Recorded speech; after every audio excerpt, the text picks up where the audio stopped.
everyone, it's me Guni and you guys are watching on Learning for Life. Well, I'm back with another topic of class 10th ICSE chemistry. Now today we are going to do chapter number 4, that is analytical chemistry. This is a very short, easy and repeated topic. So repeated topic इसलिए because इसमें जो एक बारी चीज़ आ जाएगी अभी आप पढ़ेंगे तो वो बार बारी खुद ही रिपीट हो रही है, तो आपको इसमें अंडरस्टैंडिंग की मेजर ज़रूरत है, लर्निंग इतनी नहीं है, बट या you have to work properly. And ये शॉर्ट चैप्टर है इसलिए I try to complete this in one shot today, but अगर by chance by any means हम नहीं कंप्लीट कर पाते तो I be uploading a big short part tomorrow, we'll see. Okay, so for that will be the continuation. So yeah, so without wasting any time, let's get started.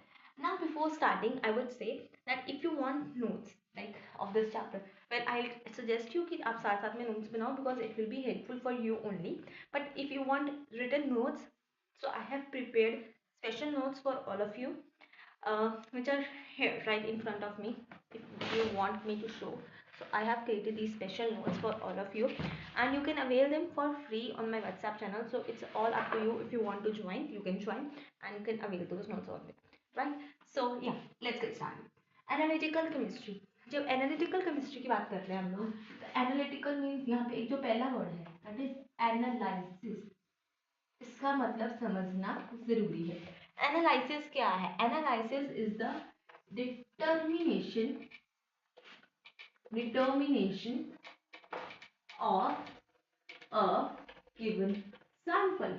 मतलब कोई भी sample या कोई भी चीज अगर आपको दी गई है तो उसको पहचानना, उसको डिटरमाइन करना कि वो क्या है, इज एनालिसिस। अगर मैं एक ग्लास में पानी लेके यहाँ पे रखूँ और मैं कहूँ कि ये क्या है, व्हाट यू विल से कि वाटर है, तो water will be the analysis. तो आपने उसको एनालाइज किया कि वो क्या चीज है और आपने आउटपुट दिया कि वो वाटर है। अब एनालिसिस फर्दर हमारे पास दो कैटेगरीज में डिवाइडेड होते हैं। Number one is qualitative and number two is quantitative. ठीक है, अब क्वालिटेटिव और क्वांटिटेटिव में डिफरेंस क्या है? क्वालिटेटिव की बात करें तो क्वालिटेटिव में we determine the unknown substance. ठीक है, अगर यहाँ पे मैं एक शुगर सॉल्यूशन लूँ, वाटर लूँ, उसके अंदर शुगर डालूँ, मिक्स कर दूँ, डिजॉल्व कर दूँ, तो उसका बताना कि this is a sugar solution और इसके अंदर वाटर एंड शुगर है, that will be qualitative analysis. अब क्वांटिटेटिव में आ जाएगा to determine the composition of the given sample. So determination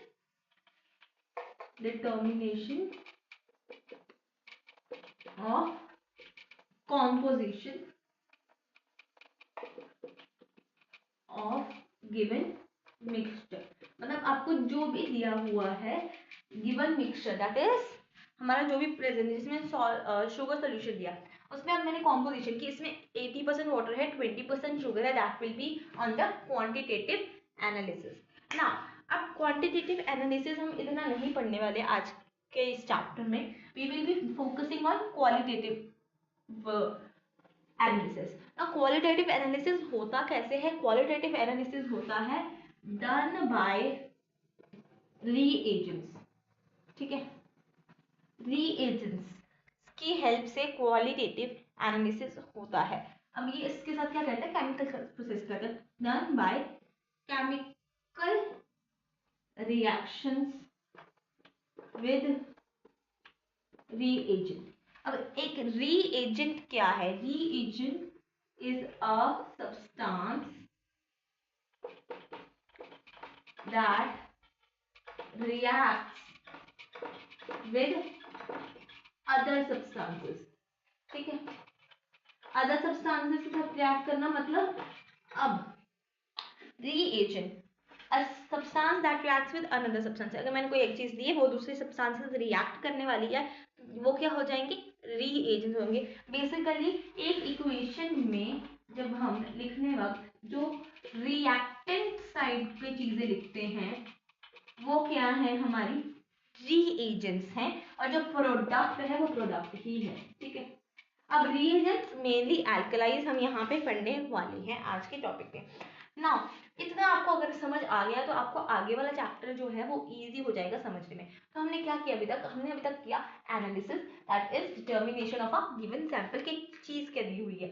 अब determination of a given sample के बाद हमें दो तरह के एनालिसिस करने होते हैं, क्वालिटेटिव और क्वांटिटेटिव। क्वालिटेटिव में हम करेंगे डिटर्मिनेशन ऑफ अननोन सब्सटेंस की चीज क्या है और उस पर क्या क्या प्रेजेंट है। कॉम्पोजिशन में क्वांटिटेटिव में करेंगे हम उसकी कॉम्पोजिशन। कॉम्पोजिशन मेनली क्या होगी कि कितनी परसेंटेज में क्या प्रेजेंट है, क्या क्या सब कुछ है।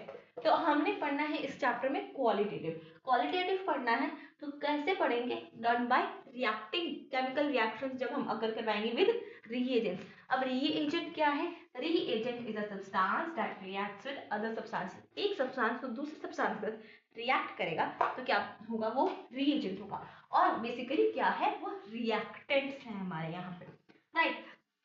Now let's just erase the board and next topic पे हम चलते हैं फटाफट से। नाउ जब रीएजेंट की बात हो गई तो रीएजेंट में हम एक बात करते हैं दैट एल्कलीज जो है वो एक इम्पॉर्टेंट रीएजेंट्स हैं। तो रीएजेंट मतलब मैंने एक पहले भी बताया कि इस चैप्टर में एल्कलीज से ही रीएजेंट सब कुछ करने वाले हैं। तो एल्कलीज आर इम्पॉर्टेंट रीएजेंट्स। वो कैसे है, वाई, रीजन, यहाँ पे रीजन पूछा जा सकता है, वेरी इंपॉर्टेंट है। Because alkalis when added to coloured salts, coloured salts हम आगे इसमें रिएक्शंस करवाने वाले हैं तो आपको पता लग जाएगा कि क्या होते हैं कलर्ड सॉल्ट्स। तो कलर्ड सॉल्ट्स देगी वो, ठीक है। तो व्हेन एडेड तो certain salt solution form characteristic precipitates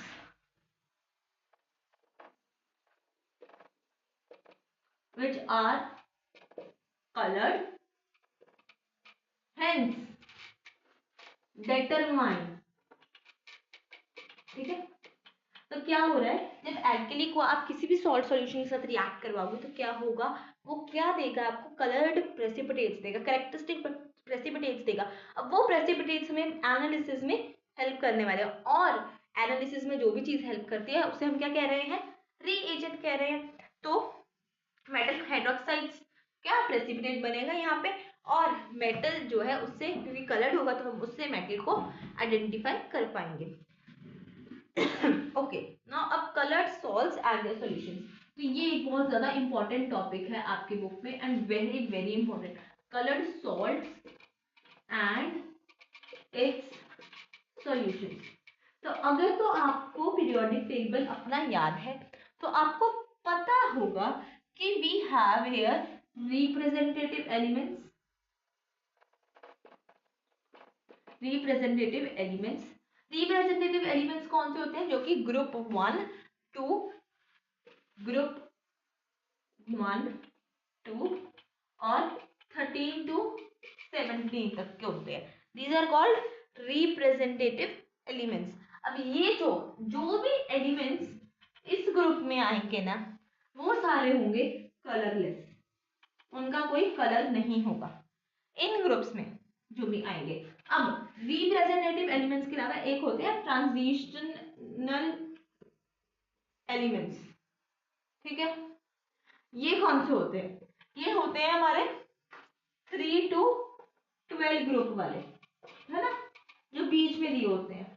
अब ये जो है ये कलर्ड होते हैं, ठीक है, ये होते हैं कलर्ड। तो जब भी हम कोई भी करेंगे तो जो कलर आएगा तो उससे हमें पता लग जाएगा कि कौन सी है, तो वो चीज सॉल्ट सॉल्यूशन में हेल्प करने वाली है हमें। आगे हम जब पढ़ेंगे रिएक्शन तो सब कुछ धीरे धीरे क्लियर होगा, बट अभी ये याद रखना है कि रिप्रेजेंटेटिव एलिमेंट्स जो कि होते हैं 1 to 13 to 17 के, वो होते हैं कलरलेस, एंड ट्रांजिशनल एलिमेंट्स होते हैं दैट इज 3 to 12 ग्रुप के, that are coloured. Now different colours of different elements help in the analysis.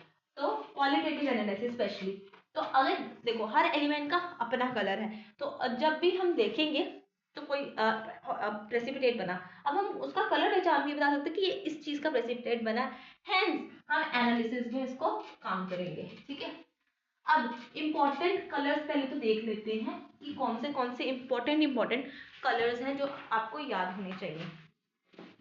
Colourless ions आएंगे, ठीक है, और कलर्ड आएंगे। दूसरी चीज जो करेंगे यहाँ पे हम डिवीजन में, यहाँ पे मैं डिवीजन कर देती हूँ, यहाँ पे मैं कलर लिखूंगी, यहाँ पे मैं कलरलेस लिखूंगी। अब यहाँ पे मैं एक और डिवीजन कर देती हूँ, बिकॉज यहाँ पे हम लिखेंगे कैटायंस। कैटायंस होते हैं पॉजिटिवली चार्ज, यहाँ पे हम देखेंगे anions that are negatively charged. ठीक है, तो सबसे पहले कैटायंस पे आ जाते हैं और कलरलेस वाले पे आते हैं। तो हमारे पास एक अमोनियम आयन है, ammonium NH4 positive, this is colourless. और क्या हो सकता है, Na पॉजिटिव, सोडियम, ये भी कलरलेस है। Ca positive colourless, 2 positive colourless है। Mg2 पॉजिटिव कलरलेस है, कुछ भी लिख सकते हो। जिंक कलरलेस नहीं है, नहीं जिंक कलरलेस नहीं है, no don't write zinc in colourless, अभी तो बिल्कुल भी नहीं। तो ये वाले जो आप 1 2 इनमें देख सकते हो और 13 to 17 में देख सकते हो, तो वो आप लिखो कलरलेस में। अब इसमें और क्या क्या आ सकते हैं, गिव एग्जांपल्स। अनायंस में देखें तो हाइड्रोजन वाला लिख सकते हैं हम लोग, ठीक है, पोटासियम लिख सकते हैं यहाँ पे हम। तो you have to write the all the ions जो कि कलरलेस हैं।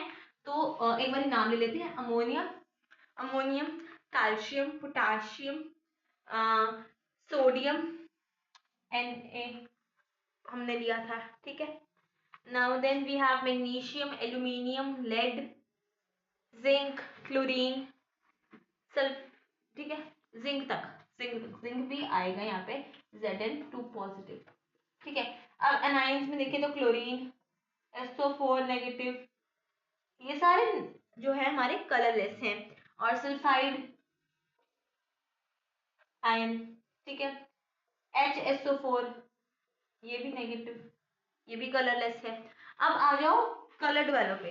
कलर्ड वालों पे देखा जाए तो मेन है जो हमने पढ़ने हैं, that is cupric, that is copper वाला, that is blue in colour. Colours याद करने हैं आप लोगों को। देन हमारे पास पेरस आता है, दैट इज Fe2 पॉजिटिव, ये रहेगा डर्टी ग्रीन या लाइट ग्रीन, कुछ भी लिख सकते हैं। ओके, फिर आता है ferric, ferric is Fe3 positive, ये रहेगा हमारे पास येलोइश या रेडिश ब्राउन। ठीक है, उसके बाद अगर देखा जाए तो वी हैव निकल आयन, निकल, ये भी ग्रीन रहेगा। और देखा जाए हमारे पास तो वी हैव क्रोमियम, क्रोमियम, ये भी ग्रीन है कलर्ड में।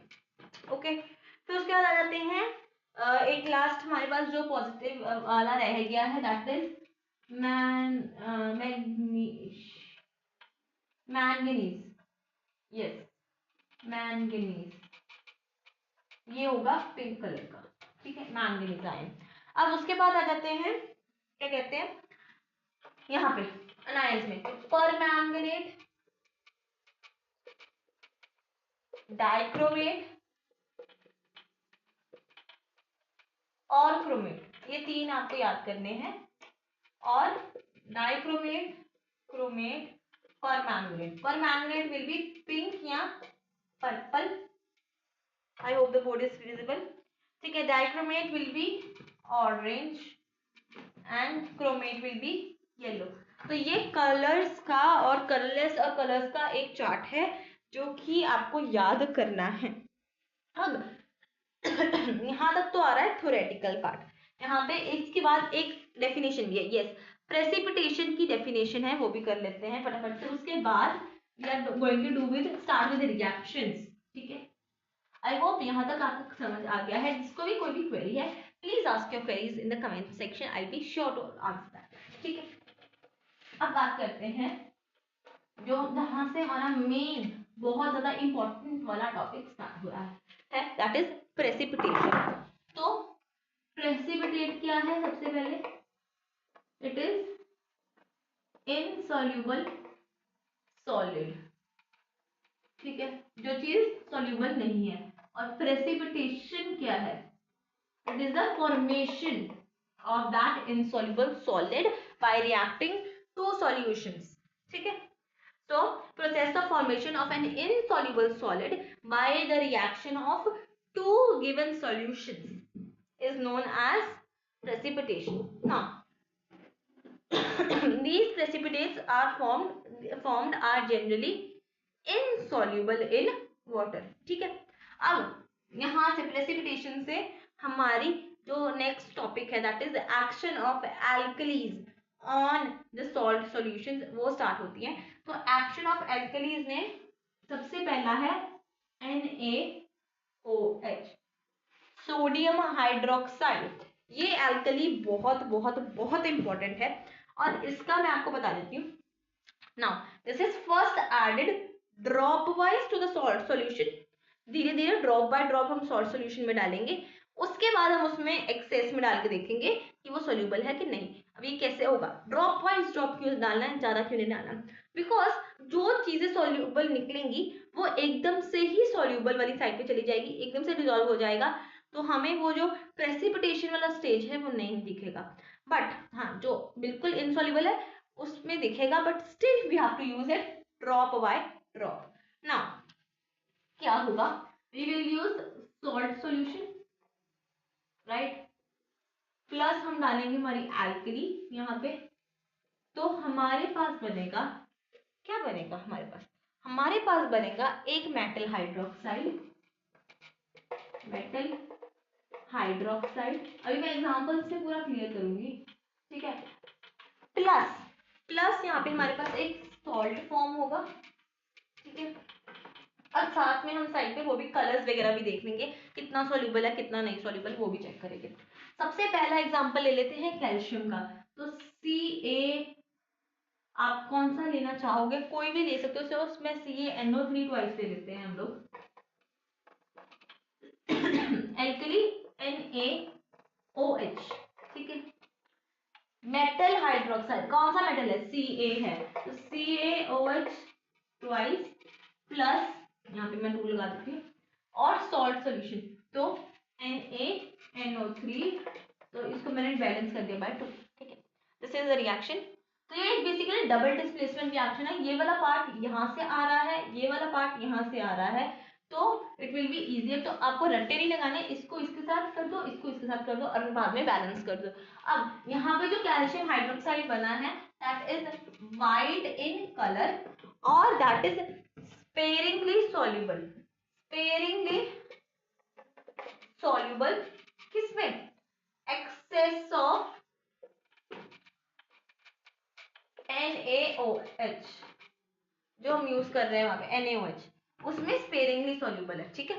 ये चीज आपको ध्यान रखनी है। अब नेक्स्ट कैल्शियम वाला हो गया, नेक्स्ट हम ले लेते हैं आयरन वाले, जो फेरस फेरस ले लेते हैं, Fe2 वाला, Fe2 पॉजिटिव, तो FeSO4 twice, okay. FeSO4, no not twice, FeSO4 as it आएगा, ठीक है। FeSO4 प्लस NaOH क्या देगा? डबल डिस्प्लेसमेंट करते हैं, FeOH ट्वाइस प्लस Na2SO4, तो यहाँ पे बैलेंस कर दो, तो या आपकी इक्वेशन बैलेंस हो गई। अब ये जो फेरस हाइड्रोक्साइड, फेरस हाइड्रोक्साइड बना है that is dirty green in colour, okay, और that is insoluble in excess, excess में ये इनसॉल्युबल होगा। वैसे ही फेरिक वाला लेंगे, FeCl3 प्लस NaOH, फिर डबल डिस्प्लेसमेंट कराओ, Fe किसके साथ जाएगा? OH के साथ, तो FeOH यहाँ पे 3 आइस आना है, वहां पे 2 था, यहाँ पे 3 है, बिकॉज वहां पे फेरस वाले के साथ हो रहा था, यहाँ पे फेरिक वाले के साथ हो रहा है। प्लस क्या होगा? NaCl, और यहाँ पे कितना NaCl बनेगा? 3 NaCl बनेगा, फिर उसकी देखो ऑब्जर्वेशन देखते हैं। कलर 3 वाला है तो हमने पीछे भी कलर्स पढ़े हैं, तो it will be reddish brown, और ये भी इनसॉल्यूबल है। Okay, insoluble. अब नेक्स्ट आ जाते हैं, कॉपर के साथ करवाएंगे इसका हम रिएक्शन, CuSO4 के साथ प्लस NaOH डाल देते हैं यहाँ पे, तो CuOH ट्वाइस प्लस Na2SO4, तो ये डबल डिस्प्लेसमेंट हमने यहाँ पे की। अब यहाँ पे जो Cu वाला है, तो हमने कॉपर का सॉल्ट किस कलर का पढ़ा था, पेल ब्लू कलर का, तो पेल ब्लू कलर का ये सॉल्ट बनेगा, और अगर इसको एक्सेस में डालोगे तो ये इनसॉल्यूबल रहेगा। यहाँ तक सारे इनसॉल्यूबल हैं, एक को छोड़ के, दैट इज कैल्शियम, वो स्पेरिंगली सॉल्यूबल है। बट अब दो आने वाले हैं, दैट इज जिंक और लेड, ये दोनों होंगे सोल्यूबल इन एक्सेस। अब ये जिंक और लेड यहाँ से मैं इरेज करने वाली हूँ बाकी ऊपर वाले रिएक्शन, बिकॉज इनके साथ साथ दो रिएक्शंस हैं, बिकॉज हमने क्या करना है, उसको एक्सेस में डिसॉल्व कराना, और जब वो सॉल्यूबल है तो वो एक रिएक्शन फॉर्म होगा, इसलिए। ठीक है, तो आपको ये याद रखना है, बाकी सारे इनसॉल्यूबल, कैल्शियम स्पेरिंगली सॉल्यूबल और जिंक और लेड तो फुली सॉल्यूबल, इतना आपको याद रखना है।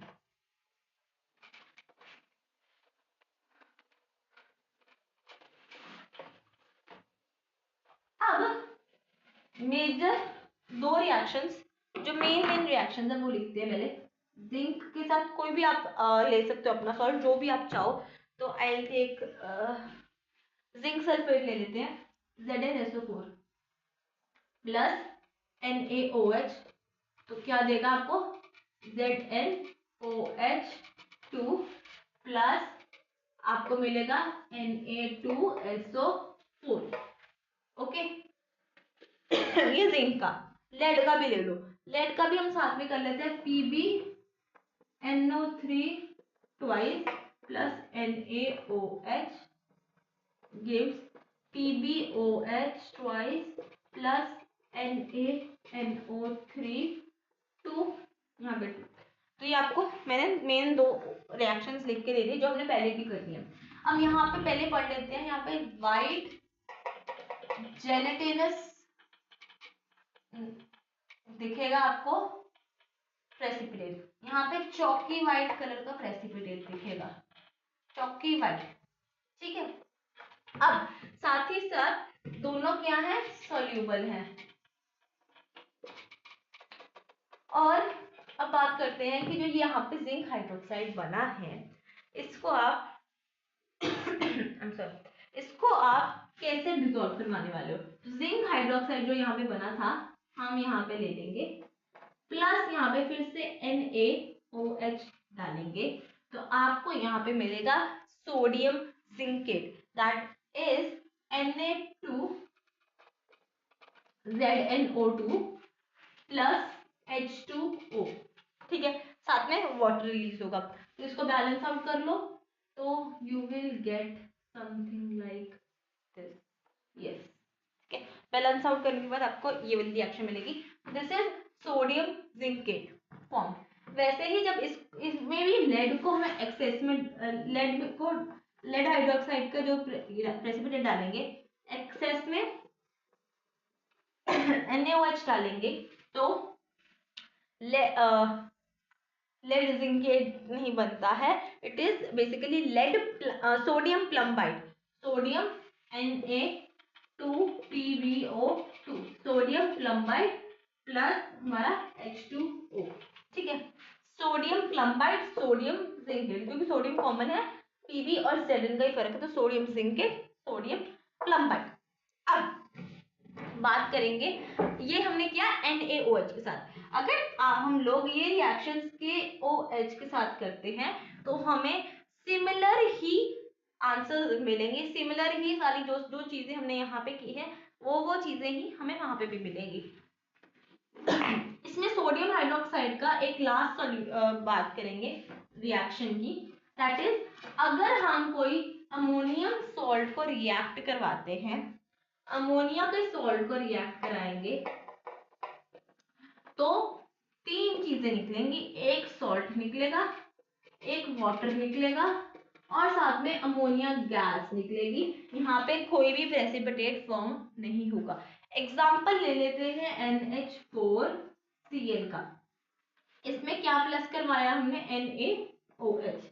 क्या निकलना था हमारा, एक सॉल्ट, तो NaCl, water H2O and NH3। तो ये हमारी रिएक्शन बनेगी, ठीक है। तो ये हमारी रिएक्शन बनती है यहाँ पे, ओके। ये ऐसे ही चलना है। अब यहाँ तक हो गया हमारा अमोनिया वाला पार्ट। और मैंने बताया कि जो NaOH से हमारे रिजल्ट्स मिले हैं वही सेम रिजल्ट्स हमें KOH सॉल्यूशन से भी मिल जाएंगे। अब ये था NaOH के साथ रिएक्ट कराना। अब हम सिमिलर चीज करेंगे विद NaOH, नहीं NH4OH, मतलब अमोनियम हाइड्रोक्साइड के साथ रिएक्ट करवाने वाले हैं हम लोग सारे जो है इनको। NH4OH के साथ हमने कौन से लिए थे, Ca लिया था, फिर हमने Fe2 लिया, Fe3 लिया, फिर हमने कॉपर लिया, जिंक लिया और लेड किया। यही वाले सारे किए थे। अभी यही वाले सारे हम दोबारा देखते हैं। जब ये कैल्शियम सॉल्ट्स, अब पिछले में देखा था हमने स्पेरिंग व्हाइट कलर की प्रेसिपिटेट बने थे, दैट वाज स्पेरिंगली सॉल्युबल। पर यहाँ पे कैल्शियम के साथ कोई प्रेसिपिटेशन नहीं होगी जब हम अमोनियम हाइड्रोक्साइड के साथ करेंगे। तो नो प्रेसिपिटेट्स, रिएक्शन ही अकर नहीं हो रहा और प्रेसिपिटेट्स नहीं बन रहे। क्यों नहीं बन रहे, क्योंकि जो इसका अमोनियम हाइड्रोक्साइड का OH का पावर और कंसंट्रेशन है वो बहुत थोड़ी है, इसलिए वो उसे आयनाइज नहीं कर पाता, वो हाइड्रोक्साइड नहीं बना पाता मेटल का, ठीक है। अब आ जाते हैं Fe2 वाले और Fe3 वाले के साथ। तो FeSO4 लिया हमने, ओके, प्लस कराया हमने NH4OH। सिमिलर रिजल्ट्स दिखने हमें FeOH twice plus NH4SO4, NH4 twice आ जाएगा यहाँ पे, ठीक है, ओके। NH4 twice SO4। अब ये भी सेम कलर का डर्टी ग्रीन कलर का दिखेगा और सेम चीज इनसॉल्युबल प्रेसिपिटेट है, ठीक है। अब FeCl3 वाला देखो, FeCl3 प्लस NH4OH क्या बना, FeOH thrice plus NH4Cl thrice. यहाँ पे रिएक्शन को बैलेंस कर दिया। अब सेम प्रेसिपिटेट बन रहा है, इसका क्या कलर था, रेडिश ब्राउन कलर था, और ये भी क्या है, इनसॉल्युबल है। अब यहाँ पे एक्सेस हम NaOH नहीं यूज कर रहे, एक्सेस भी हम NH4OH का ही यूज कर रहे हैं। वैसे ही कॉपर सल्फेट वाली जो हमने यूज की थी CuSO4 वाली, ये बहुत इंपॉर्टेंट है। कॉपर हमने जब NaOH में किया था तो इनसॉल्युबल प्रेसिपिटेट बन रहे थे, यहाँ पे जो प्रेसिपिटेट है कॉपर के वो सॉल्युबल है, इसलिए कॉपर वाला बाद में करते हैं। जिंक वाला भी सॉल्युबल है, इसलिए वो भी लास्ट में करेंगे। लेड वाला कर लेते हैं सबसे पहले। तो डिफरेंस अगर कोई आ जाए वैसे NaOH और NH4OH में, तो यहाँ पे कैल्शियम प्रेसिपिटेट्स नहीं बना रहा, वहां पे स्पेरिंगली सॉल्युबल प्रेसिपिटेट्स बनाना था। यहाँ पे कॉपर जो है वो सॉल्युबल बनेगा, जबकि वहां पे जो कॉपर था वो इनसॉल्युबल था। यहाँ पे जो लेड है ये इनसॉल्युबल बनेगा, वहां पे लेड जो था वो सॉल्युबल था। Just give me a second. Yes. So PbNO3 twice plus NH4OH, तो क्या बना, PbOH twice plus NH4NO3, ठीक है, तो NH4NO3, हाँ, तो इसको बैलेंस करते हैं। तो यहाँ पे भी चौकी वाइट ही प्रेसिपिटेट्स बनेंगे, प्रेसिपिटेट का कलर चेंज नहीं होगा, और बस यहाँ पे प्रॉब्लम क्या आएगी कि ये जो है वो है इनसॉल्युबल, ठीक है। यहाँ पे ये वाला सॉल्युबल हो गया है। अब ये वाले दोनों के लिए हमें स्पेशल स्पेस चाहिए, बिकॉज यहाँ पे हम करने वाले हैं 3 रिएक्शन दोनों के। तो इम्पोर्टेंट क्वेश्चंस यहाँ से बनेंगे, ये वाले 2 क्वेश्चन से, तो वो प्लीज ध्यान से करने वाले हैं। अब सबसे पहले कॉपर और Zn। तो कोई भी ले लेते हैं हम लोग, कॉपर CuSO4 ले लेते हैं प्लस NH4OH, तो क्या बनेगा CuOH twice plus NH4 okay. अब यहाँ पे भी कलर सेम रहेगा, पेल ब्लू बट सॉल्यूबल। अब और डिसोल्यूशन जब एक्सेस में पास करवाना है तो दो तरीके के रिएक्शन हम करवा सकते हैं। एक तो यहाँ पे ये जो दो चीजें बनी है ना, दोनों को लाना है, ठीक है। तो CuOH twice plus NH4 plus हमने इसमें डाला ना एक्सेस NH4OH, तो यहाँ पे 3 रिएक्टेंट्स हैं, ये ध्यान रखना है, यहाँ पे 3 रिएक्टेंट्स हैं, ठीक है। तो यहाँ पे हमारे पास बनेगा CuNH3,4SO4 प्लस हमारे पास आएगा वाटर, ठीक है। इसे कहते हैं टेट्राअमीन कॉपर 2 सल्फेट, टेट्राअमीन कॉपर 2 सल्फेट। या आप क्या कर सकते हो, आप इसको नहीं लेके आना, सिर्फ कॉपर वाले को लेके आना, तो CuOH ट्वाइस प्लस NH4OH, तो आपके पास क्या बनेगा, आपके पास बनेगा टेट्राअमीन कॉपर 2 हाइड्रोक्साइड, तो टेट्राअमीन कॉपर 2 हाइड्रोक्साइड प्लस H2O, ये डिफरेंस आएगा। वैसे ही जिंक वाला जब करेंगे तो ZnSO4 हमने यहाँ पे लिया प्लस NH4OH डाला, तो ये रिएक्शन जो सिमिलर रिएक्शन है, जो सबसे पहले वाला रिएक्शन हो रहा है यहाँ पे, तो ZnOH twice plus NH4 twice. अब यहाँ पे भी दो चीज सेम करेंगे, या तो इन दोनों को उठा के यहाँ पे लाएंगे, that is ZnOH twice plus NH4 gives plus NH4OH भी डालना है यहाँ पे, या हम अकेला ZnOH को ले आएंगे, ठीक है, प्लस NH4OH कर लेंगे। अब जो इसका आंसर होगा वो सिमिलर टू ऊपर वाला होगा, बस यहाँ पे कॉपर की जगह जिंक आने वाला है, तो दैट इज। और जिंक का जब हम प्रेसिपिटेट, जिंक हाइड्रोक्साइड का प्रेसिपिटेट का कलर देखें तो वाइट जेलेटिनस प्रेसिपिटेट बनने वाले हैं, तो हमारा क्या बनेगा यहाँ पे टेट्राअमीन जिंक सल्फेट प्लस H2O, यहाँ पे क्या बन सकता है टेट्राअमीन जिंक हाइड्रोक्साइड प्लस वाटर, ठीक है। तो इट्स अप टू यू, आपको कौन सा करना है। मेजरली अगर कॉन्टिन्यूएशन में क्वेश्चन आए तो ऊपर वाला ही लिखना है, बट नीचे वाले से भी क्वेश्चन पूछा जा सकता है, क्योंकि बोर्ड का क्वेश्चन है, बोर्ड की क्लास है, तो we can not skip anything. Now major of the chapter हमारा कंप्लीट हो चुका है, बहुत थोड़ा सा टॉपिक रह गया, वो भी हम फटाफट से कंप्लीट कर लेते हैं। अब क्या करना है, जो एल्कलीज हमने ली है ना, अब उन्हें हॉट एंड कंसेंट्रेटेड कर देना है। अभी तक हमने एल्कलीज को ड्रॉप बाय ड्रॉप डाला था, अब हम हॉट एंड कंसेंट्रेटेड एल्कलीज में सीधा हमारे सॉल्ट सॉल्यूशंस लेंगे, मेटल डालेंगे। फर्क ये है, वहां पे हमने सॉल्यूशन यूज किया था, मेटल सॉल्यूशन यूज किया था, सॉल्ट सॉल्यूशन यूज किया था जिसे हम कहते हैं। यहाँ पे हम सीधा मेटल का मेटल ही डालेंगे और कुछ नहीं डालेंगे। तो जैसे NaOH ही लिया था हमने, NaOH, वहां पे हमने जिंक सल्फेट डाला था, हम सीधा जिंक डालेंगे, तो बनना वही चीजें हैं, दैट इज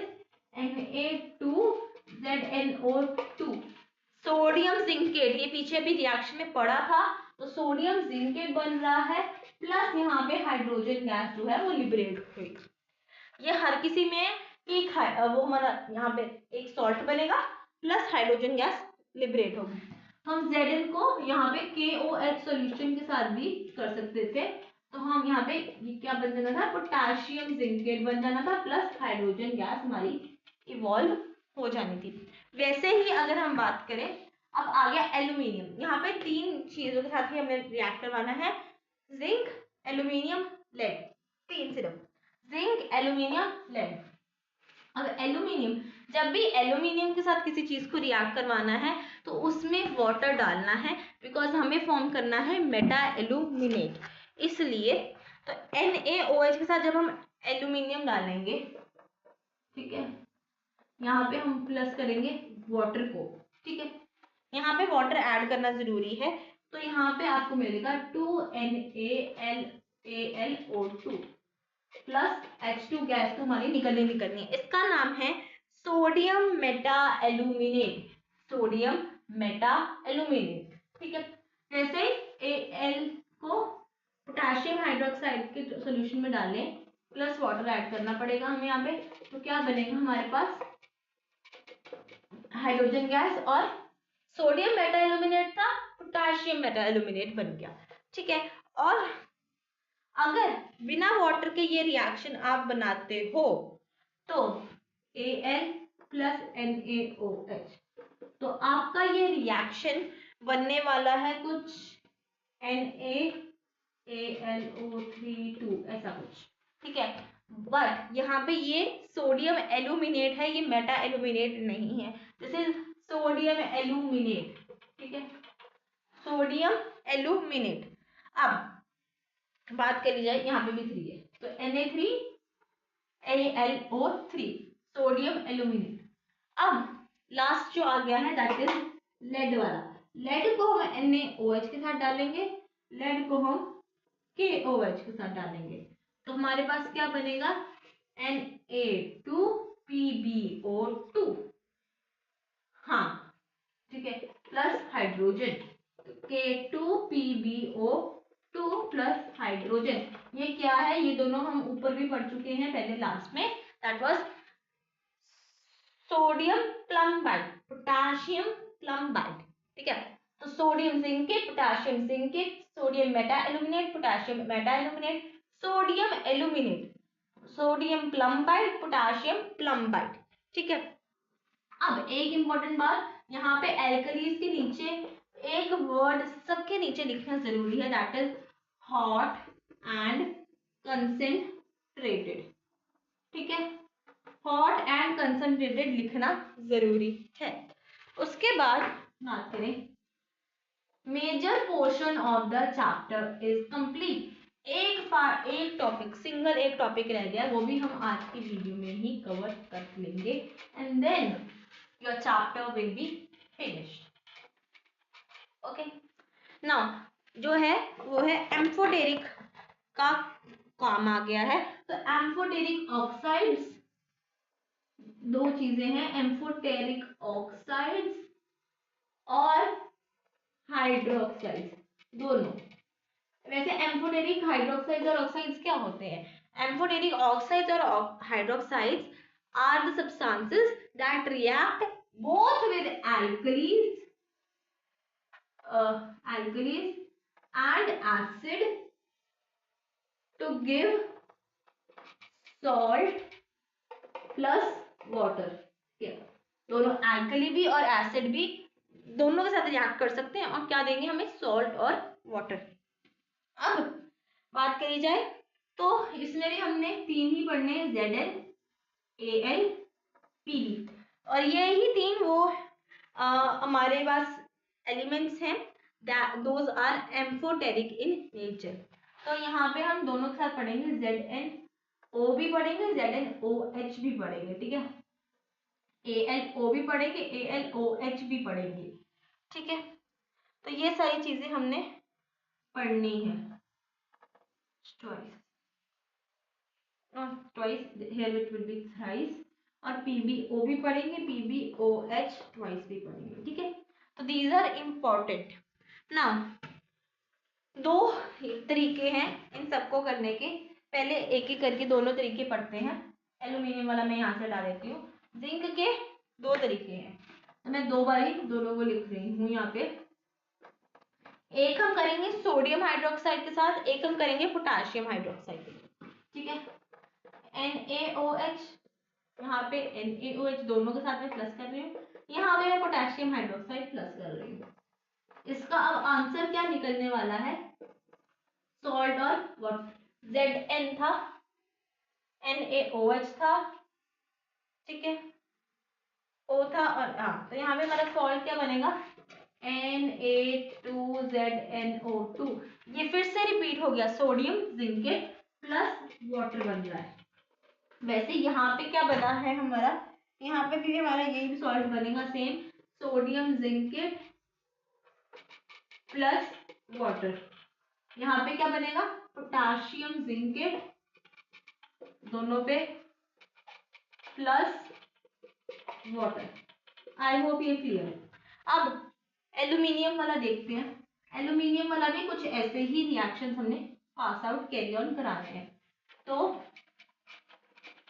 एक चीज मैं पहले सबसे पहले लिखूंगी, दैट इज NaOH दो बारी क्योंकि दो रिएक्शंस हैं, KOH दो बारी क्योंकि दो रिएक्शंस हैं, ठीक है। एरोज में डाल देती हूँ सबसे पहले। सॉल्ट हम देखेंगे कौन सा बना है, प्लस वाटर निकलना हमारा कंपल्सरी है, ओके। अब यहाँ पे प्लस डालते हैं और करते हैं हमारे एल्यूमिनियम के सॉल्ट। तो एक तो Al2O3 लगेगा और एक AlOH थ्राइस लगेगा। तो ये हमारा रेडी है। अब क्या बनेगा, मेटा एल्यूमिनेट वाले हमने पढ़े थे, राइट। तो वही चीजें हमारे पास यहाँ पे बनेगी। यहाँ पे ANaAlO, ठीक है। अभी आपको मैं बताती हूँ। तो सोडियम मेटा एल्यूमिनेट का रिएक्शन हमने क्या पढ़ा था, हमने पढ़ा था NaAlO2, ठीक है। सेम यहाँ पे बनेगा सोडियम मेटा एल्यूमिनेट। वैसे यहाँ पे क्या बनेगा, पोटेशियम मेटा एल्यूमिनेट, ठीक है। तो ये हमारे रिएक्शंस गिवन है आपकी सबकी बुक्स में। अब यही चीज आप वहां से भी बना सकते हो, सोडियम कर लिया, पोटेशियम कर लिया, एल्यूमिनियम। एल्यूमिनियम और जिंक हमने दोनों कर लिए हैं।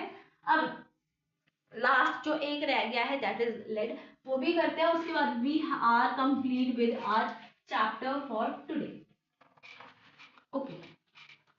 सो लेड, लेड के साथ कुछ भी यूज कर सकते हैं हम लोग। आप देखो आपको कौन लेड, हमने ऑक्साइड और हाइड्रोक्साइड करना ना, तो PbO PbOH ट्वाइस, ये तो सारे गिवन है। एक हमने किसके साथ करवाना है, सोडियम हाइड्रोक्साइड के साथ दोनों जगह पे, एक पोटेशियम हाइड्रोक्साइड के साथ, ठीक है। अब ये गिवन हम कर लेंगे। तो एक हमें चीज पता है जो निकलनी है, दैट इज वाटर, H2O। तो मैं सब में वाटर को लिख रही हूँ। अब आ जाते हैं मेन बात पे, जो सॉल्ट बनना है हमारा, PbNaO क्या बना, Na2PbO2, Na2PbO2। इसका नाम क्या है, इसका नाम है सोडियम प्लम्बाइड। अब ये सोडियम प्लम्बाइड और सोडियम जिंकेट, ये तो दो चीजें हैं, ये हमने 3 बार ही आई हैं। जब एक बार उसको एक्सेस में डिसॉल्व करवाया था जब हाइड्रोक्साइड बना था, जब एक बार अकेला मेटल के साथ हमने रिएक्ट करवाया हॉट एंड कंसंट्रेटेड एल्कलाइन, और तीसरा जब हम एम्फोटेरिक वाले के साथ करवा रहे हैं। तो 3 बार ये चीज रिपीट हुई है। ऐसे ही जहां पे यहाँ पे सोडियम बना है, यहाँ पे हमारा पोटेशियम बनेगा, potassium plumbite. And with this we complete our chapter in today's session only। One shot में ये चैप्टर हमने कंप्लीट किया। आई टोल्ड यू कि ये चैप्टर जो है दैट इज मेजरली हमारा इक्वेशंस, और इक्वेशंस भी जो है वो रिपीटेडली आस्क्ड हैं, बहुत बारी रिपीट हो रही हैं। लाइक एक इक्वेशन ऑलमोस्ट दो तीन बारी तो कम से कम रिपीट हुई है। और स्टार्टिंग की जो इक्वेशंस है those were simple double displacement equation, उसमें कुछ हमें अपनी तरफ से ज़्यादा मेहनत लगाने की कोशिश नहीं करनी थी। जो मेन चैप्टर का लर्निंग वाला पोर्शन है that is the first page, जिसमें आपको दी हुई हैं कुछ defines with the colours. Colours याद करना ज़रूरी है। कुछ इंपॉर्टेंट कलर्स मैं बता देती हूँ एक बारी। कॉपर का ब्लू, फेरस का डर्टी ग्रीन, फेरिक का रेडिश ब्राउन, और जिंक का जो जिंक हाइड्रोक्साइड बनता है that is white gelatinous, lead hydroxide बनेगा that will be chalky white, और कैल्शियम हाइड्रोक्साइड जो सबसे पहले में बना दैट इज व्हाइट. तो with this we complete our chapter. Also अगर और भी हमें पढ़ने हैं तो निकल और क्रोमियम का हमारे पास ग्रीन कलर है, मैंगनीज का पिंक कलर रहेगा, पर मैंगनेट का पर्पल या पिंक रहेगा, क्रोमेट का येलो रहेगा, डाइक्रोमेट का ऑरेंज रहेगा. And with this we complete our chapter. अगर कोई भी क्वेरी है please ask me in the comment section, I will be surely answering that immediately. जैसे भी आपकी क्वेरी आएगी वैसे ही मैं आंसर करूंगी. And do hit the like button, share this video with your friends की वो भी उनकी भी रिवीजन जल्दी जल्दी हो सके. एंड आई होप कि आपने ये जो इक्वेशंस मैंने इतनी सारी बोर्ड पे करी हैं आज वो आपने साथ साथ में लिखी हो, बिकॉज वो आप साथ साथ में लिखोगे तो आपकी प्रैक्टिस होगी तो you will be able to learn it easily, right? So I'll see you guys in the next one. Till then, bye bye. Thanks for watching and make sure to subscribe.